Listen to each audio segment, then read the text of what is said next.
உணர்ச்சி வசப்பட்டான், கலங்கி நின்றான்.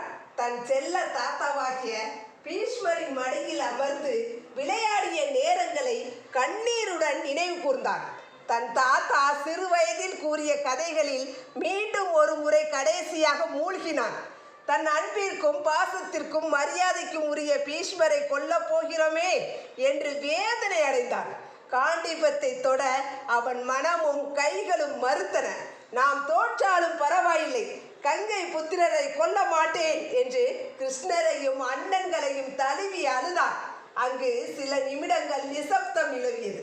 காற்று வீச மறுத்தது. கூடியிருந்த அனைவருடைய கண்களிலும் இந்த காட்சி ஈரமாக படர்ந்தது. பகவான் ஸ்ரீகிருஷ்ணர் சமாதானம் செய்ய வார்த்தைகளின்றி சிலையானார்.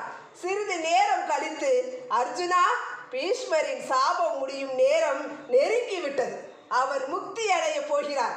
நீ அவரை கொல்ல போவதில்லை. அவருக்கு உன் கைகளால் முக்தி கொடுக்க போகிறாய். அவருக்கு விதிக்கப்பட்டது இதுதான். உன் பாசத்திற்குரிய அன்பு தாத்தாவிற்கு நீ கொடுக்க போகும் மிகப்பெரிய பரிசு இதுதான். எடு காண்டீபத்தை, மோட்சத்தை கொடுத்து அவரை வழி அனுப்பு.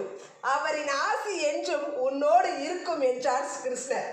அர்ஜுனனுக்கு பீஷ்மரின் பிறப்பு ரகசியத்தை மீண்டும் ஒரு முறை சொல்லி முடித்தார். அர்ஜுனன் தெளிவானான்.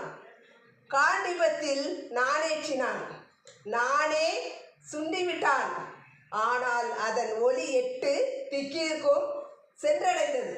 சத்தத்தை கேட்ட அனைத்து ஜீவராசிகளும் ஒரு நிமிடம் மிரண்டது. வில்லுக்கு விஜயன் தேரில் ஏறி போருக்கு தயாரானான்.